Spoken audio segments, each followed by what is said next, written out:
Thank you. So good morning, everybody, and thank you to the organizers of this event for inviting me, for having my talk, which is about some work that we have been doing in the last 10 years or so about using narratives in computer science for doing various tasks, among which to make sense of data, which is perhaps the most relevant task to the present context. The work I am describing is jointly done with some colleagues whose names you see in this slide.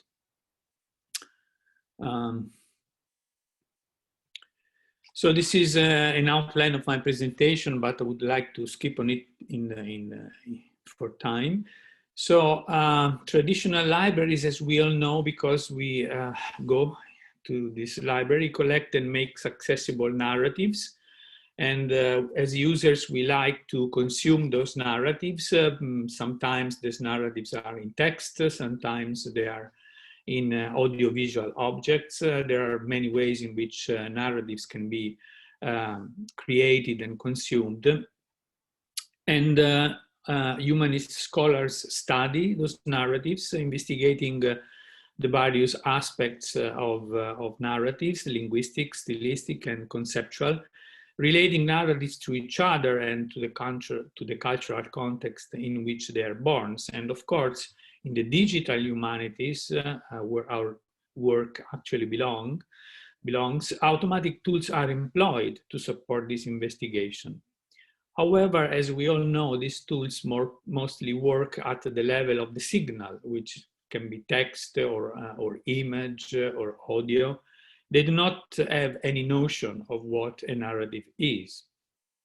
If we move to the world of digital libraries, then we observe a similar pattern. They collect and make available narratives in a much wider variety of media, but however, there is no service defined on the digital library that directly addresses the narratives per se.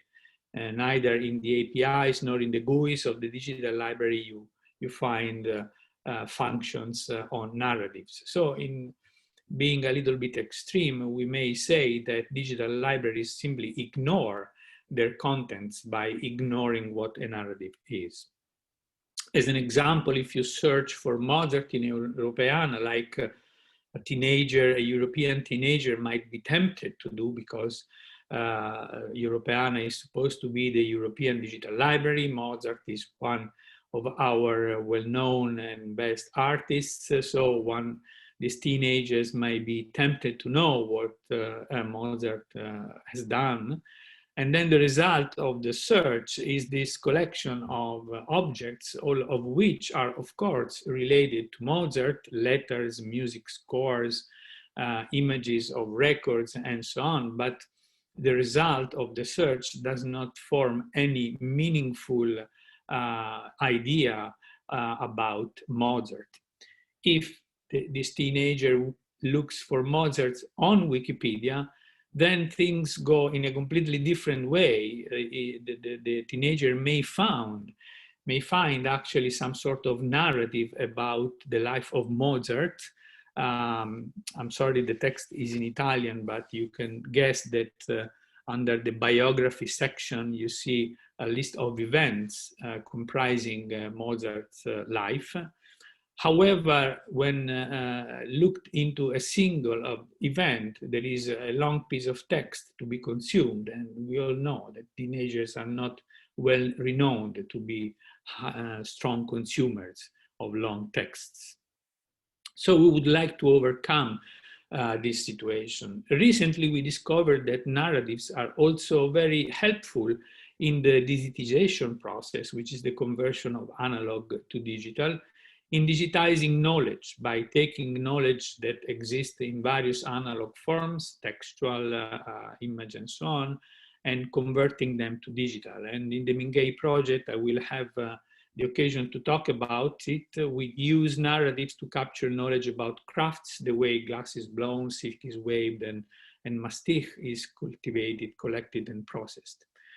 Why narratives help? Because they actually help linking together the events or actions or activities, which are synonyms in this context, that connect, that make up those activities into meaningful stories, and contextualizing each one of these events with multimedia objects that describe in a different way what the event talks about.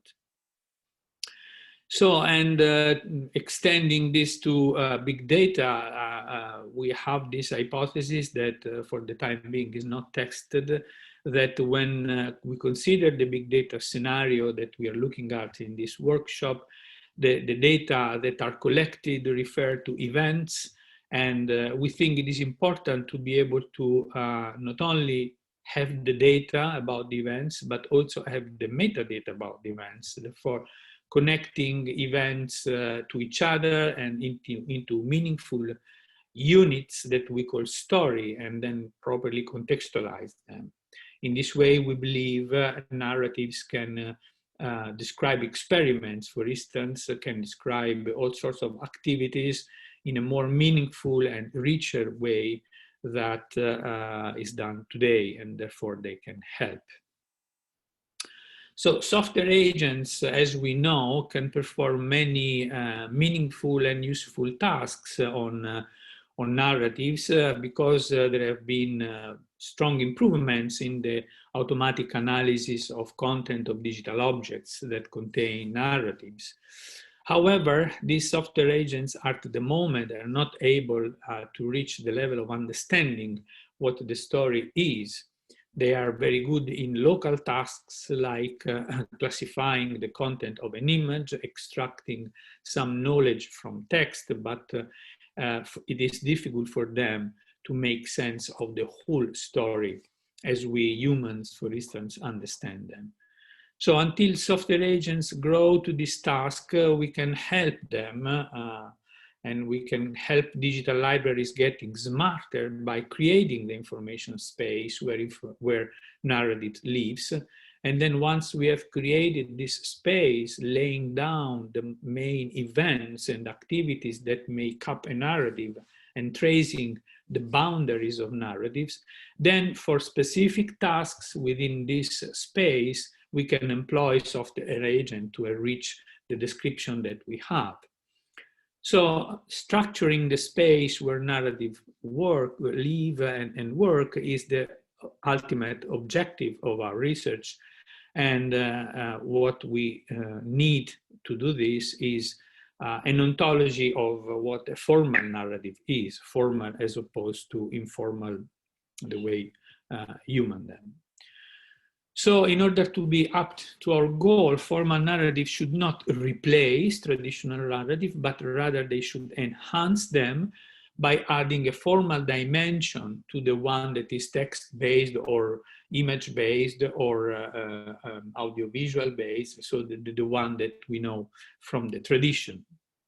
And this formal dimension should capture what software agents cannot capture, that is the story that the narrative tells as a series of events, each event being placed in time and space, being part of a story, and so being related to other events by temporal relation, by causal dependency relation, be decomposed in smaller events, and so on. This network of events would then form the conceptual glue that holds together all the DL objects and links them into meaningful wholes, and that are fundamental in understanding the story that is being described. So when we set out to create this formal narrative, formal ontology of narrative, we looked at various fields. For instance, narratives have been studied in artificial intelligence in order to model the behavior of robots that move in certain contexts and have to do tasks, and these tasks are decomposed in simpler tasks and so on. So this is a place where a narrative comes up, but however, these narratives are not so relevant to us because the individual steps they are composed of are too fine-grained, and deduction play a big role in this representation, whereas the stories we look at, events can span years or months or maybe centuries. So then we looked at narratology, and there we find a lot of definitions, starting from the early ones from Aristotle to the modern ones developed in the field of computational narratology. I don't have time to go into the various definitions. You can find everything in a paper that we recently published about our work, and then which I will tell you at the end of the talk. So luckily, in the conceptualization of narrative that has been developed from Aristotle on and in computational narratology, we have this enhancement of traditional library, of traditional definition of narrative that we are looking for. In particular, in narratology, a narrative consists of three main elements, which is the fabula, which is what happened in reality; the narration, this is what the author defined in order to tell the fabula; and then the reference function that connects the various bits of the narration to the fabula. And then it is in this reference function that the art is employed by omitting some event, emphasizing others, by changing the order. As we all know, Jean-Luc Godard said that his movies contain a story with a beginning, a development, and an end, but not necessarily in this order. So artists can make up the narration by playing with this reference function and rearranging things the way they think is relevant. So the fabula is built on top of events, and the relations that connects these events, which are of course situated in time and space, are mereological relation, that is decomposing one event into possibly many sub-events. For instance, the birth of Dante is an event composing the life of Dante. So you have this hierarchical decomposition of main events in simpler events. And then a causal dependency relation, which relates event to their causes. And of course, here we don't intend to model the way the universe works by making deduction about what the implications of an event are. We just want to keep track in our narratives of this causal dependency. We don't want to compute it in all cases, at least because it's too complex. And then there is the implicit relation between events, which is induced by their being placed in time and space, and therefore one event can precede or follow or be parallel to another event, depending on the time and space of occurrence of these two events. So the fabula in the narratological definition is reality, what really happens in reality. In our representations, the fabula is a knowledge base that stores a representation of what actually happened in reality. So there is one level of indirection in this representation, but this is exactly the enhancement of traditional narratives that we are looking for. And the reference function, as I said, connects fragments of narration to the narrated events and to the constituents of events. So if a piece of text is about one event, it is also about all events that this event is part of. So there are some axioms in our ontology that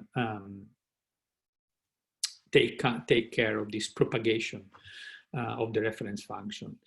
And the reference function also is very important because by linking the informal and the formal level, they help providing an interpretation of narratives. So understanding a story means actually really to compute the reference function, and what the human can almost always do, and software agent can almost always not do.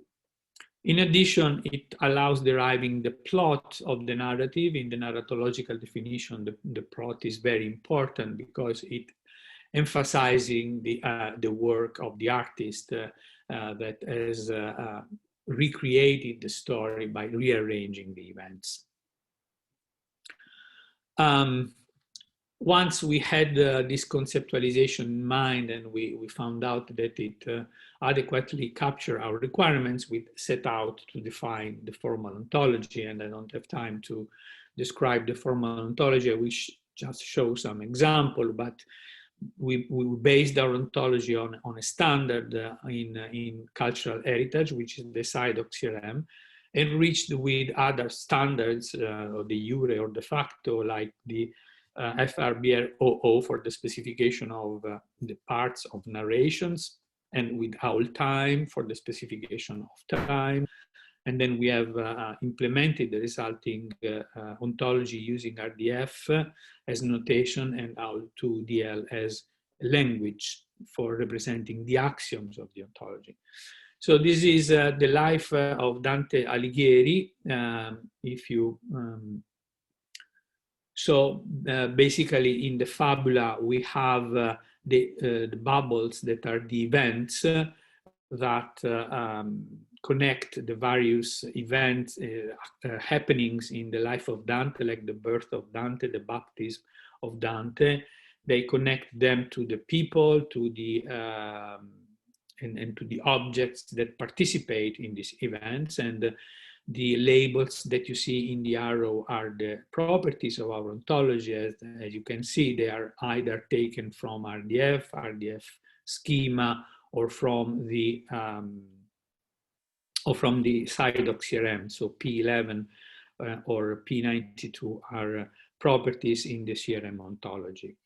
And of course, we use FRBR 00 to decompose the narration, which in this case is a text in the case we did with the life of Dante, and the decomposition is in section and subsection and then paragraph, and in the end we arrive at this gray bubble, which is the fragment that is relevant to our purpose because it says where Dante was born.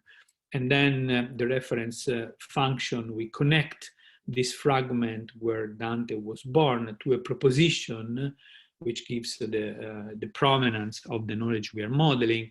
And this proposition is basically about an event, and this event is what brought Dante into existence. So you see at the pink level, the narration, at the green level, the fabula, and you see in the middle the reference function that connects the two by emphasizing the proposition that is being told by this fragment, and providing a semantic representation of this proposition by giving the subject, which is the event, the predicate, which is the formalization of being of happening, and then to the object, which is the place where the event took place, basically. So this is an exemplification of our representation. And then we have created a tool for creating and visualizing narratives. You can access this tool. I don't have time to go into the details. We import objects from Wikidata so that the creator of the narrative doesn't have to invent URIs for them. And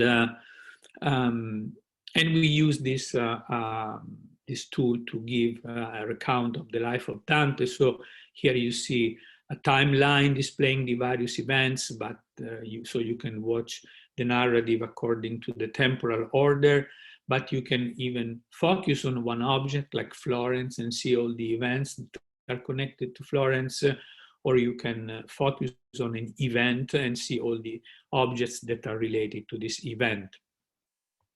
And this notion was actually very much appreciated by the European Commission, where we applied to get a project named Bingay to represent and preserve craft heritage. Narrative was at the center of this proposal, and the proposal aims at addressing three crafts: the silk weaving, glass blowing, and mastic cultivation in the beautiful island of Chios.